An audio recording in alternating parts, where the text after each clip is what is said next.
the husband slashed open the woman's belly with a knife. In the next moment, their 7-year-old golden dragon baby appeared out of nowhere. However, the first thing the child did after birth was to push the woman away, and angrily shout that she was a thief who stole the child. Then he ran to the scheming woman, shouting that the scheming woman was his real mother. At that moment, the scheming woman suddenly transformed into the woman's appearance. Not only did she angrily accuse the woman of being a child thief, but she also turned her into an ugly black fish, to make everyone believe that she was the imposter. And as if that wasn't enough, the scheming woman walked up to the woman, took out her dragon pearl and crushed it on the spot, then summoned lightning to strike her dead. Perhaps it was because God couldn't stand the evil scheming woman, that the woman was reborn. On the day before she gave birth to the golden dragon cub, in her previous life, she couldn't understand why the golden dragon she had carried for 10 months, turned against her, and recognized the scheming woman as her mother. So she suspected that it was the wine the scheming woman had brought her that caused the problem. Therefore, this time, she would never drink it. However, when the scheming woman saw she hadn't drunk the elixir in front of her, she quickly said it was a medicine for the fetus, and insisted she drink it,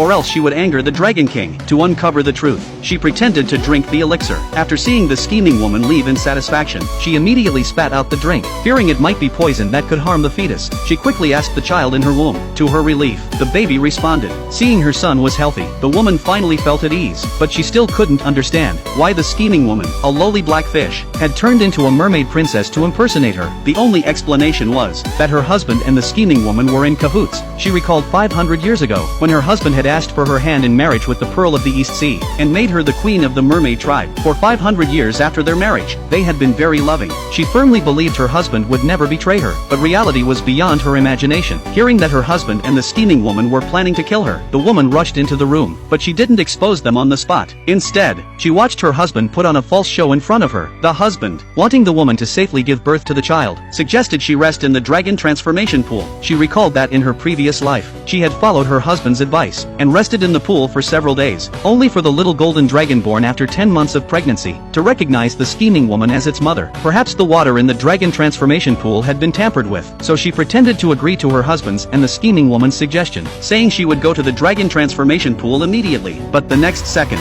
she returned to her room, took off all the jewelry her husband had given her, then removed the clothes the scheming woman had prepared for her, and put on her wedding dress, because she suspected that her husband and the scheming woman had planted listening devices on her. For the safety of the little golden dragon, she did not go to the dragon transformation pool, but instead went to the spiritual pool on the back mountain. The spiritual pool was the birthplace of the mermaid tribe. Its spiritual energy was extremely powerful, far stronger than the dragon transformation pool, so she set up a powerful formation around the spiritual pool.